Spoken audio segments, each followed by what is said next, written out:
Okay, this is the Wheelersburg Tornado Oral History interview, and we are speaking with your name? Dan Gilbert. Okay. Your age or your date of birth? 6/17/35. Okay. Are you married? Yes. To whom? To Dorothy Montgomery Okay. Gilbert. Very good. That was my next question, was maiden name. Yeah. How long have you lived in this area? All my life. All your life. Except for college at the University of Cincinnati. Okay. And 3 years military active duty. Okay. Your family's from this area? Yes, Okay. yes. Was your family affected by the 1968 tornado? No, because I live in Clarktown, the Memphis, area, and all the, the relatives were at home. Okay. What do you remember about that day? I think periodically about how the good Lord spared the young baseball players. This tornado that hit Wheelersburg was just a few hundred yards over from the locker room where we got into, and I feel badly about the people who lost their lives and who were injured and all the property damage that took place on that day. What do you remember anything about the weather? Yes. It was a normal school day. We got out of school at 2:40, and the players went to the locker room, changed into their baseball uniforms, and I changed into, to my uniform that I wore as the coach, and we got out on the baseball field about 3 o'clock. We took infield practice, made sure the diamond was ready, the ball field was ready, and we took infield practice. We were to play Portsmouth East in an SOC baseball game, and Portsmouth East took their infield practice. At that time, it was getting near 4 o'clock. Lou Carson, the East coach, myself, 2 umpires were standing at home plate going over the ground rules, which was normal to do.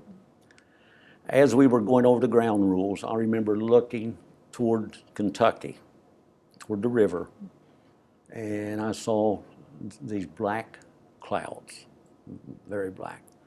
It wasn't long till everything got still. There wasn't any wind, it was just still. And then all of a sudden, the wind started to pick up. And with the fine gravels on the parking lot, you could just kind of feel that. And I think some of the automobiles, later on, some of the people said that their automobiles were damaged. I remember this. I said, boys, get your gear. It looks like it's going to storm. And about that time, here come that wind, and here come the rain. And we took off to the locker room, which is about probably 200 yards. Time we got to the locker room, and I know one of the boys said later that I was saying, get in there, boys, get in the locker room. And as I was going in and shutting the door, I looked back on the other side of the baseball field, and there was a roof that had gone off of a building. And one of the boys lost his baseball cap.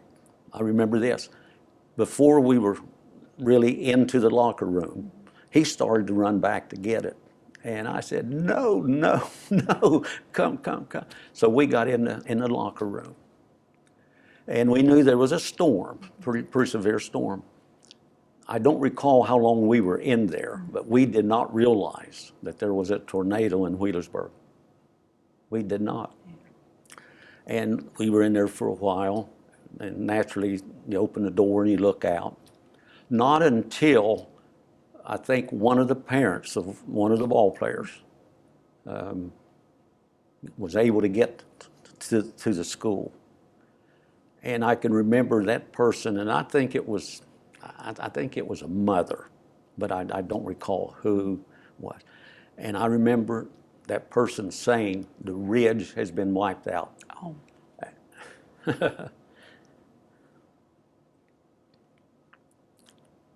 And, excuse me. That's okay. And, you know, my players lived, you know, there on the ridge and the other streets. And you think, well, families. Right. There's family.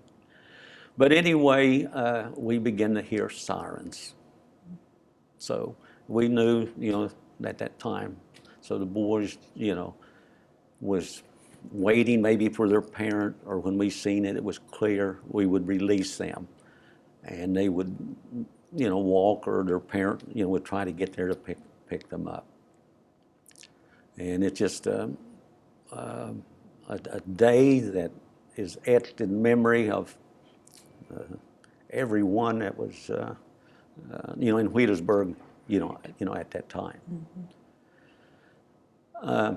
My wife worked at Security Central National Bank in Portsmouth. And on her way home, somewhere around 4 o'clock, and we lived in Clarktown, she and a coworker noticed how steamy, how kind of foggy Route 139 was on their way home. And it was as a result of this storm that went through. And after she was home, maybe half an hour, one of her coworkers, well, a coworker rode home with her, okay, that lived in that area.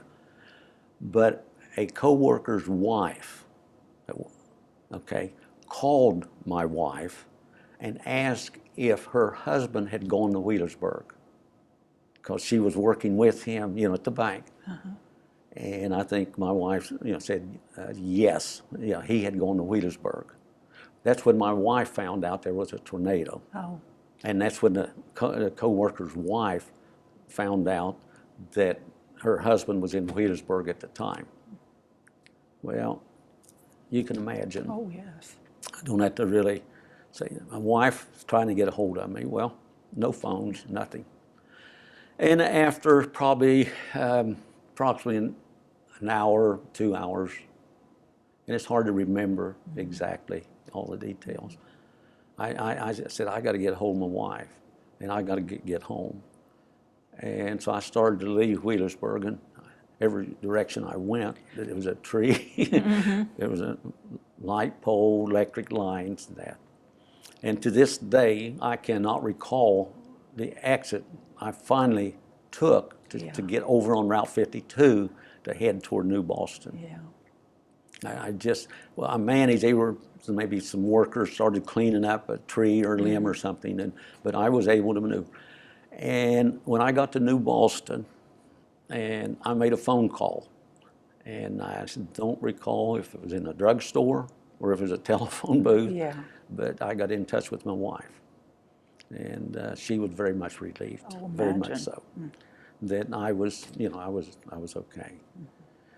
And it's just, like I said earlier, it's just a shame that one of our students was one that was, life was lost Yes. in that tornado, and plus the other people. And school then was closed for a few days. Having grown up on a 500-acre dairy beef cattle farm out at Minford, I learned to drive a tractor and a farm truck at an early age, very early age. So I volunteered to come up, and I drove a dump truck with a couple other workers, and we helped clean up. And it was just amazing, the damage that was done. And we were hauling this debris toward the river. Now, there must have been pretty much a level land over there that they wanted everything dumped. So we worked, it seemed like to me we worked maybe 2 or 3 days. School was out. And I was talking to one of my players the other day about this. And it's just something that we will never forget. And it's just the Lord spared us. Yes.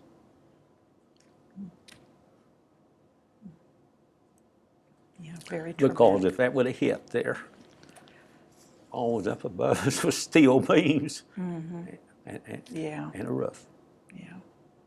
And so you know, you were talking about, you know, stories and things, and I just felt like that I wanted to say something about the, you know, the ball team, baseball team that was there, uh, you know, that particular day. And there was also a track meet going on. Yes, we've interviewed some of And the you've track. interviewed some, Yes. okay, well, good, okay, down below, and there was some damage done down on the other side of the school building at the football field. And, but I just feel very, very blessed to, you know, survive that Yes. and made it, you know, this far in life. And I thank you for the interest that, you know, you and the library has shown in keeping this, you know, in the memory of a lot of people. We appreciate you. We appreciate everyone that's coming forward because this is a part of our history and it needs to Yes, be remembered. right, right, Yes. right. So.